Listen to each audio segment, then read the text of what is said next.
I know I want to be. I wanna be better.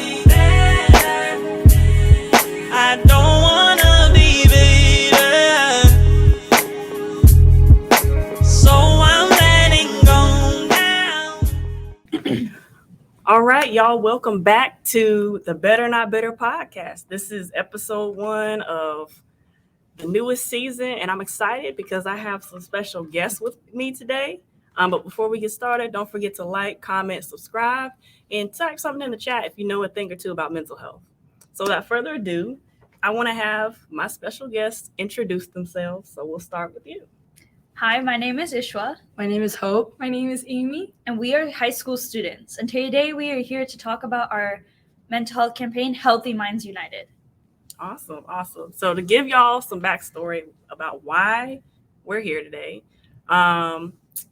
I want to say mid 2000 teens, I went to a particular high school, home of the Cowboys, and while there, I got to participate and be a part of the inaugural HOSA Health Occupational Students of America team. And with that opportunity came events and competitions where I myself participated in illustrations that garnered medical prowess and awareness, while there were other events like terminology, speech, debate, whatever you have it. So these three individuals here with me today, they have since carried on that torch, and they recently accomplished something really awesome. Can you tell us what it was? Well, so there's an event in the HOSA competition, as she mentioned, called Community Awareness. And we decided to do it in mental health awareness. And we actually won our state competition here in North Carolina. Yeah. Okay. North Carolina. And we are heading to internationals in Dallas, Texas. Awesome.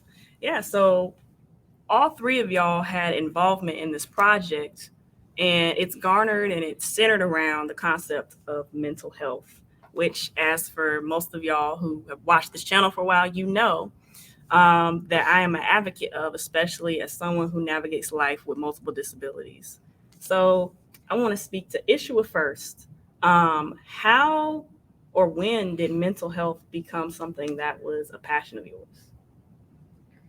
I think it's something I've always, and I speak for all of us, we've always been aware of. Mm-hmm. And actually, funny thing is how we all started for this is last year international, Mm-hmm. we all got to go. And we were all staying in this hotel room with each other. And of course, you get to know each other more and more. We talked and discussed, and we realized we had this common passion. Mm-hmm. And, we were talking, we really want to do community awareness. Mm-hmm. So a couple months later, August, we get together, beginning of August, before the school year even starts. And we're talking, what is an issue that needs to be addressed? We realized mental health. But not just any mental health. For us, it became very important because we're from three very different backgrounds, Mm-hmm. different experiences, families, everything. And we recognize that mental health needs not to be just something for us teenagers in our generation, which is where the current popularity is from, Mm-hmm. but for all generations. Okay. And that has been our target. We've targeted many generations throughout the school year, from young as 8 to as old as 90. Mm-hmm. And we've done different events targeting every single age groups, main mental health problem through research that we've seen Mm-hmm. they've had. And then another thing was that, yes, we want to raise awareness, but we also want to, not only raise awareness, but give something that could help everybody's mental health become better. Yeah. And that's where we introduce stuff like do-it-yourself self-care tips, because we Mhm. understand not everybody has access to professional help, Mhm. can't have it due to cultural, whatever.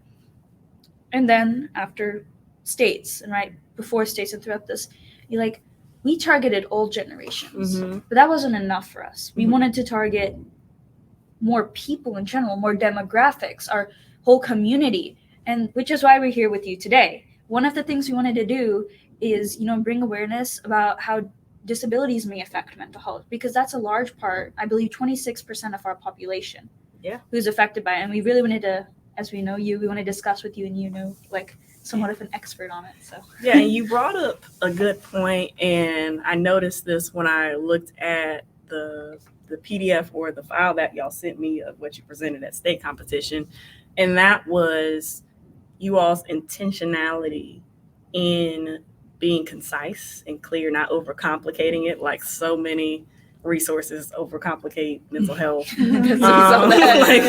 I was like, can you put it in layman's terms, please?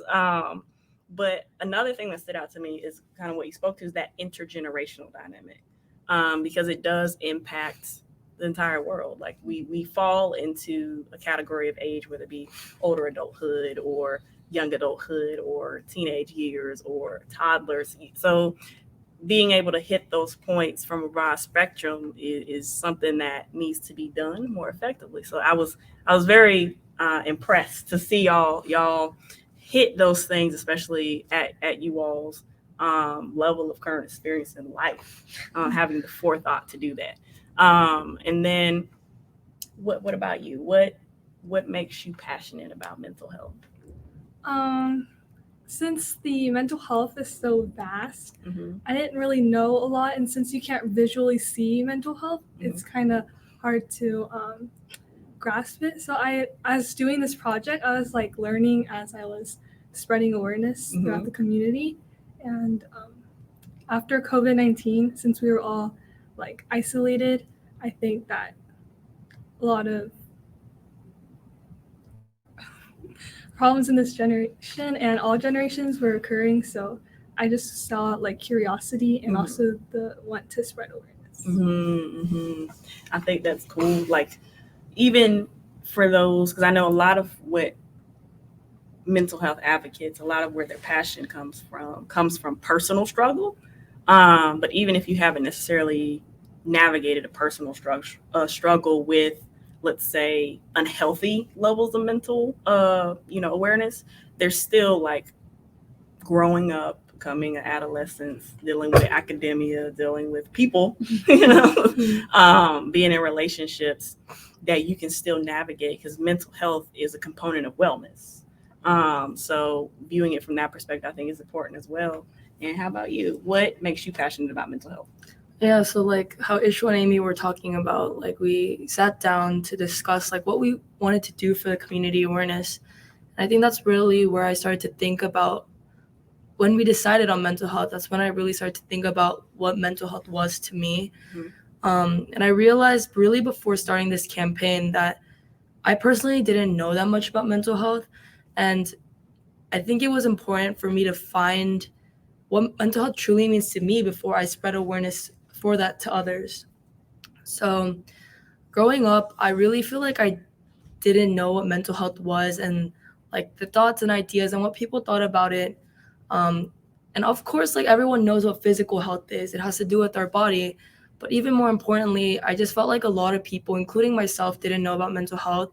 So like when I first thought about that made me think more about it. And we did some like really basic research to understand like how it's affecting our world. And like Ishwa talked about, we decided on the generational approach to mental health, because mental health is a known subject within our Gen Z generation. But I feel like it's very surface level to that extent. It's more like, oh, you have to feel good about yourself, which is great, but that's like the only thing we know about it.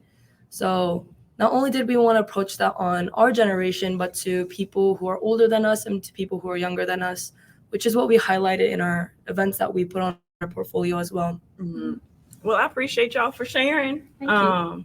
Now, correct me if I'm wrong, I do believe that when you reached out to me, Ishwa specifically, one of the things that you guys now wanted to pursue was talking about mental health as it relates to people with disabilities. Yes, we really wanted to explore all those demographics, because we did a lot with generations, but then we said there's just so many different type of people out there who mental health may affect in different ways, and we need to get out there as well. We need to be part of that. Yeah, so however y'all want to do this, feel free to ask me questions now. I know you guys sent me some questions, so you can go ahead and hit me with the first one if you like. Okay. Okay, so since this topic is not commonly discussed, and we wanted to know what your experience was within like other people and in yourself regards to mental health disabilities. Yeah, so for those who don't know, either in my audience or right now, my bachelor's degree from the University of North Carolina at Greensboro was in kinesiology. And so that's the study of human movement, body mechanics. It's this big umbrella term for so many branches of what we now see in terms of occupational therapy, physical therapy, speech pathology, all these different things. And my interest in that was piqued by, I was just always fascinated by how the human body moved. Like the fact that, you know, things that we see, taste, and feel impact us on a physiological level. And that ended up serving me to not to my detriment, but for my betterment, because growing up and now navigating multiple chronic illnesses and multiple disabilities, it gave me a better understanding of what was going on internally. But that, just because I had that academic understanding didn't mean I had that emotional understanding of what was going on. And so for me, one of the things I talk to people about is the stages of grief with specifically chronic illnesses. So things like chronic migraine disease, Ehlers-Danlos syndrome, lupus, POTS. And one of the things about grief is it comes in stages, you know. So you have denial, and denial is the stage that when I talk to people, that was the phase I stayed quite some time in, because I couldn't understand how I could go from being able to do 8 different things. I was in HOSA, I was in the band, I played basketball, like I did all these things. But as the chronic migraine disease began to progress, it became this thing that was like taking over everything that I had put my identity in. That's another conversation for another day. But as that happened, I felt like parts of me were dying, but nobody, like, you get a diagnosis, but nobody tells you, you should probably get therapy because this is going to be a long and winding road. Like, nobody tells you that. So you end up kind of fumbling and trying to navigate it. For some of us, we avoid it entirely.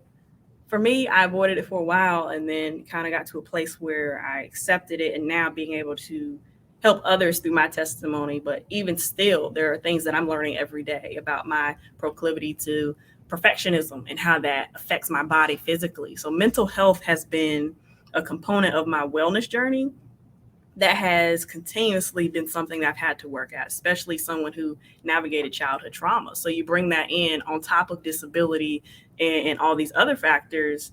Now you've got a meshing pool of all these things that contribute to developing unhealthy habits, and how I see myself, how I see other people, how I respond in certain situations, being triggered.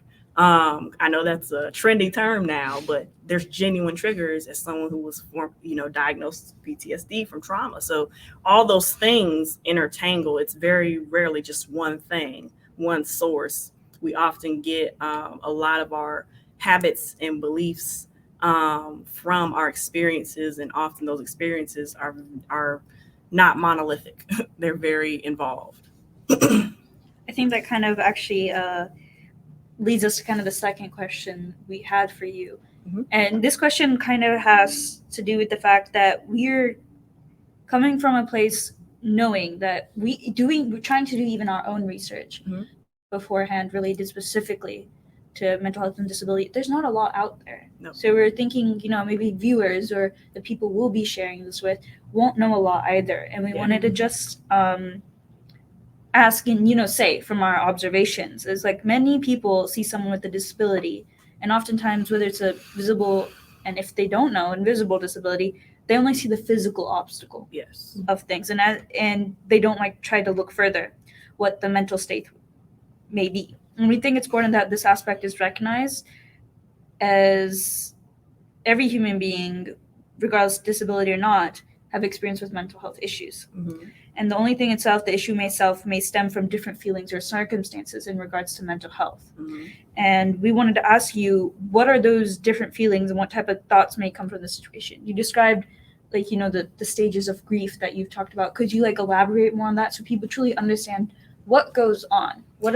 Even after you, maybe let's say some people, you got used to it, or you've learned to cope with it. I've heard people say that in regards to disability before. What would you say really is that thought process that goes on so people are more aware? So I will answer it in one aspect because there's so many directions I can go with that question. But for me specifically, I mentioned denial, but then there's also the concept of grief, specifically around invisible disabilities and chronic health conditions, specifically ones that are genetic, where we think that, oh, I go through all the stages of grief and I'm done. That is not the case, because in the same way, one of the areas where I struggled with denial, specifically with chronic migraine disease, was I couldn't stand the fact that I had to slow down. Like, all my peers were taking 15 credit hours in college, 18 credit hours, and I just wanted to do that. So you know what I did my first semester? I signed up for 15, and it bit me in my behind, because I was trying to keep up with other people who were not me, who did not have a vision impairment, who did not have all the health concerns that I was living with, and it bit me in the butt. I struggled. And so I had to knock it back down. I was like, okay, well, I'm going to take 11. But even in me saying that, I was like, all right, I was irritated with myself because I felt deficient because I had to do college differently. And I think that's one of the things that's been a common theme in my life. So in college, it was learning differently, like per class, per semester. Then it was post-college, dealing with some of my trauma that I had suppressed. And I'm in that phase now in multiple ways, and recognizing like, oh, I got to do this differently. Like, different doesn't mean deficient, which is why, I'm one of my programs is called Built Different.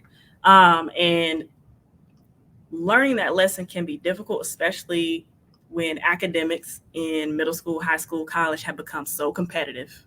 It's different when society and social media tells us what we should look like, what we should feel like, what we should say, all those different things. And it begins I always paint this picture of anxiety. So anxiety magnifies a problem to such an unrealistic magnitude that you kind of stay stuck in this cycle where all you see is the problem. And it inflates the whole process. And so learning to sit with myself, like in the hard times when doctors tell me they don't know what's going on. Even now, I'm still in diagnosis processes. I tried a new medication for migraine after 2 years of being on no migraine medications. And I had a reaction, had to go to the emergency room. And even in that process of like, well, I opened myself up to try this again. I started getting frustrated with myself. Most people, disability or not, we can flock to blame others. But when you have trauma associated with disability and trauma in general, and you have multiple conditions where you feel fragile and vulnerable, you start to blame yourself. You start to view yourself differently when in actuality, a healthier perspective is to recognize like, okay, what I'm feeling right now is anxious because I don't feel in control. And sitting with the reality of uncertainty, that's a hard thing to do. It's really hard. Like when someone asks you, what do you want to do in 5 years? You don't really know, but they're looking at you like you should have all the answers when they themselves don't have answers for the next 5 years. Mm-hmm. But like, it's that pressure to escape that feeling instead of addressing it. And that's something I'm continuously learning, in each stage of my life, each season of my life, to address uncertainty, not fear it, but like sit in it. It's a feeling of falling perpetually, but not being afraid that there's no ground underneath you. Just the confidence that you're going to be all right. And for me, that confidence comes from my faith. Yeah, so just hearing some of your experiences and I think it just leads us to wanting to ask you about some information or things that people could know, mm-hmm. so that we can spread more awareness about this. And so that people and our society and our community can be more accepting and mindful and comforting to those who are experiencing this. Yeah, so I'm going to throw some statistics out there. Mm-hmm. Okay, people with disabilities are 5 times more likely to experience anxiety or depression. People with disabilities, make up the largest minority in the world and in this country and in the state of North Carolina, about 20 to 26%, depending on which metric you're looking at. Then you have to consider all the factors that interplay with mental health. So in Europe, public transportation is a beautiful thing for the most part, and it's fairly done efficiently to the point where most of the population, regardless of ability, like use it. So it's not a taboo thing. In America, that is not the case. Public transportation is a hassle, and in many ways, a lot of folks, especially with disabilities, we have to go out of our way just to catch a bus or paratransit. And that contributes to mental health. Then you look at the financial strain. So dealing with the medical system that is heavily overburdened right now, navigating medications and navigating time. A lot of doctors, with the advent of virtual patient portals, have a lot more administrative tasks. So they have a lot less time to sit with patients in general. So all these things contribute to that. And then you get into relationships. The amount of people that walk away, the amount of people that stay, and the people that do stay not necessarily knowing how to handle that. And so as a result, we internalize it and we shut people out. So those are just some of the ways that it affects us. And so I think from a perspective of humility, we have to approach people with disabilities as people. Like, that's what I like to say. Like, one of my roles is being intentional about making sure that people understand that there's humanity within people with disabilities. Like, in the same way, you experienced maybe an injustice, in the same way that you felt ridiculed or outcast. Like, consider those things at the most basic human experience level, because sometimes people are like, I don't know how to talk to her because she's using a wheelchair. I don't know how to talk to her because she's totally blind or visually impaired. I don't know how to talk to him because maybe he has Tourette's or autism. Like, see people as people first. Like, see people with disabilities as people first and engage that way. At the very least, like, we've all experienced emotions. Maybe you can talk about that in the middle of a situation or experience, and build relationship. Like, nobody owes you their life story. Like, do not assume that just because you ask a question that you are at liberty to receive an answer. Everybody is not at the same stage in terms of accepting some of the things that they're going to. And so being conscious of that and pursuing relationship first.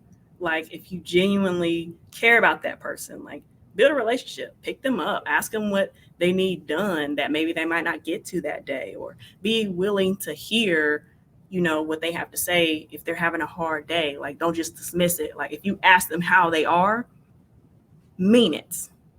I'm leaning a little close. If you ask someone how they are, I know it's a pleasantry phrase that we throw around, but genuinely mean it, because you never know what you listening to that person in the state that they're in currently can do for them. And that builds a reciprocal relationship where you can gain something in return. Because a lot of times people pity those of us with disabilities, like, oh, well, I'm going to build a relationship with you because you need so much, not realizing what you can gain by being in a relationship with that person. So that's a short answer. Yeah, that just made me think a lot about, especially when you're talking about how, like, service for people or just things that can help people with disabilities in America is just not really set up well. It just made me think about, like, Korea, because I'm Korean. And I know, like, even for people with wheelchairs, like, riding a bus is extremely difficult. Like, a lot of buses do not have, like, handicap accommodations. And many times, like, people who have service dogs, like, they're denied serving at a restaurant because the owners don't want dogs in their restaurant. And also, particularly personally for me, it made me think about my family and my brother, because my brother is blind and he has Down syndrome. And that just made me think about how, like, when my brother's using, like, ASL, people, like, especially younger children, will come up to me at, like, church or out in public. They'll ask me, like, oh, is your brother mute, or, like, does he not talk? And I know it comes from, especially because they're young and they don't understand. But I also know that even older people, they do think that as well. But especially to children, I try to explain, like, it may look different, but he's still talking in his own way. He uses his hands, not words. And that made me just think about how a lot of people perceive disabilities, whether it be small, visible, invisible, or big. And that really stood out to me about what you shared, about your personal experience and about others as well. Yeah, and thank you for sharing that.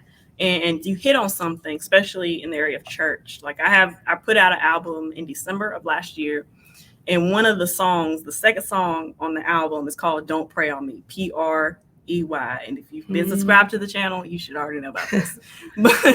But the song talks about navigating church hurt, specifically as a person with disabilities, as a person who navigated foster care, because people just have a tendency to assume a lot about you. And they either assume what you can do or what you can't do. And the list of what they assume you can't do is a lot bigger than the cans. And like I've had so many experiences where people ask me some of the most frustrating questions. And like I just held it in because I was like, you know what? I'm not gonna pursue this right now because of the way I feel in the house of the Lord. But but I've been in instances where people just randomly touch me. And as a visually impaired individual who has little to none depth perception, terrible peripheral vision, that's a scary thing to experience, random people touching you and not identifying yourself. Like it takes me, if we're not in proximity with each other, it takes me a while to memorize your face and your voice. But once I got it, I got it. But people don't stick around long enough to learn that. And so like I was recording the album and then I got this beat and then it just kind of came flowing because all those years of navigating that, like I still have a heart for the church and the people who also are in way of Christianity, but like navigating, like I love you and this is the truth of how you made me feel, let's be better. And that's a tension that I'm always conscious of in so many aspects, not even just with the church and even in when you get into the space of disability, diversity, equity, inclusion. I often find myself navigating the tension of people who think they know something just because they have a title, but they haven't lived it. So they put programs and policies in place because it's trendy. I'd actually like to be brave today because Hope shared. I actually have, and Maya actually, was it this December? Yeah, I think so. This December, she came to our school and she spoke for our health science program at our school. I actually have an invisible disability. I have a very severe case of what we're right now calling chronic migraines. Because as Maya said, the diagnosis, same for me, process is still ongoing. Again, today she spoke and seeing the braveness of my team members and knowing them and how, open they've been to learning makes me want to, stand out and speak up. In my case, I'm in probably in the denial phase of things, as Maya was speaking about. I wanted to share from a perspective, someone who's had to grow up with it for the last 4 years now. And a lot of what she's saying is true. And I think a lot of people don't realize how much it's an upset to people around you as well.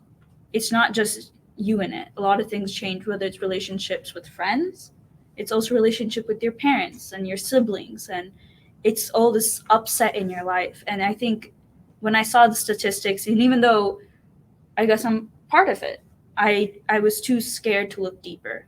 And I realized a lot of the issues I now face with my mental health, with my relationships, is because I'm 5 times more likely, because of the struggles I go through, because how many doctor appointments I have to go to, each one a disappointment because there's nothing new.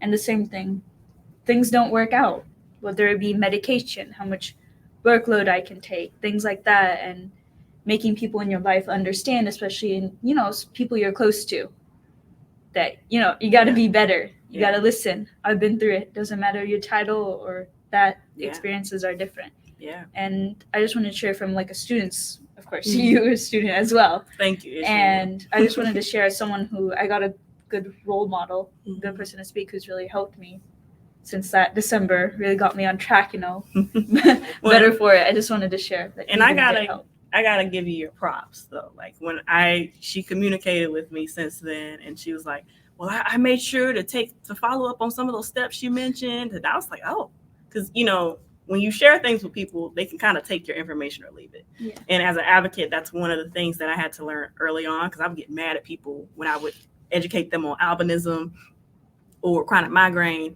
and I'd be so mad. But a lot of that anger and frustration and tension came from me not being able to control the responses of other people.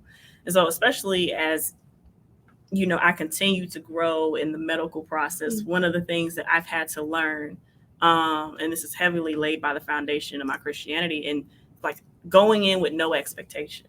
And that is an intimidating thing, because to not have an expectation means I'm not in control. That's the hardest thing. I'm like similar in that case. Like I have actually doctor appointments coming up, and and I stopped medication as well for a while, just like you said you had a period, and it's jumping back in. And I wish the fact that there wasn't any information out there for me as someone part of the community makes it so much harder to be open about it, and for even me to come out and speak about it. And I'm doing all of this. Mm-hmm. So if I can't stand up and talk about it, imagine how, and be aware of it, imagine how hard it is for everybody else. So and it's interesting you said that, and I guess we can kind of land the plane on this point. Is I think one of the things that I've constantly had to learn, and I have amazing mentors who help me recognize this every day, like just because you haven't mastered something, that doesn't mean what you're learning won't be beneficial to other people. And so I think one of the things that helps us in the medical process, especially even being siblings of individuals going through the medical process or navigating mental health, or even being a loved one of someone or a friend of someone, what helps us is being involved, but also learning to be a student. So if you have the condition, like being a student of what it means, okay, I'm navigating this, and this, and also recognizing the doctors, in the early stages, a lot of them felt like my enemies. I can tell you that. Yeah.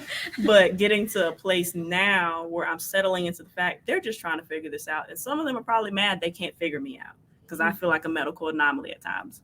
But recognizing, like, as we grow in communicating our stories, whatever that might be, if it's as a student or someone passionate about the medical field, or if you have disabilities, or all those things at the same time, as we grow in being able to recognize and have those hard conversations with ourselves and those people we trust, as we unpack it, the more it gives us the strength and the vocabulary and the awareness to talk about it with others. Like, as I was learning to self-advocate in so many ways, like I was still placed in positions to be an advocate alongside others.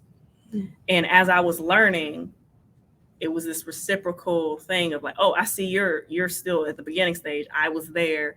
It's a reminder of where I was, and it gives me a sense of compassion for people where they are. And it kind of helps, bring about this sense of discipleship and relationship where people can grow, like regardless of age, as we talked about before, regardless of ability, regardless of stage of life. And so I want to thank y'all for coming on the Better Not Bitter podcast. Y'all are the season opener. And I thank y'all for the work that y'all are doing. It's the beginning of a process. I'm sure you guys, going into this, you knew you were doing it for a project, but at some point it's going to be something that you've done research on, but now it's going to be something that you apply in your own lives. That's for sure. We Yeah. definitely. Definitely. We hit that spot where it became. Yeah. We're not doing it because we know there's a project we can do. I think for all of us, it's become way more than a project. The time and the love we put into it, it's really, hit us. We realize, this is, it's an important thing. Yeah, so that's great to hear. And my admonishment to y'all is, just because you know something, don't be upset with yourselves when you figure out you're not as good as a practitioner as you thought you were. Because life will happen. Grades will fall. Grades will rise. People will come. People will go. But recognizing that the pursuit of becoming better and not bitter, if you will, and maintaining that pursuit, even when things get low, like if you feel lonely, pursuing community. If you're frustrated, like pursuing healthier habits instead of scrolling on TikTok for 2 hours. Recognize that you're trying to feed that loneliness, and actually sit with yourself and recognize what it is. Like, that's when knowledge becomes wisdom, when you apply knowledge. So I'm proud of y'all. Thank you. I got hope for the this generation. Yes. Thank you. That note, I think we're gonna end it right here, y'all. This has been a great conversation with these 3 young ladies who are moving on to bigger and better things. And I hope that something they said may inspire you or your children or someone you know. Without further ado, remember to become better and not bitter, one day at a time. Peace. 'Cause one thing I know I want to be better.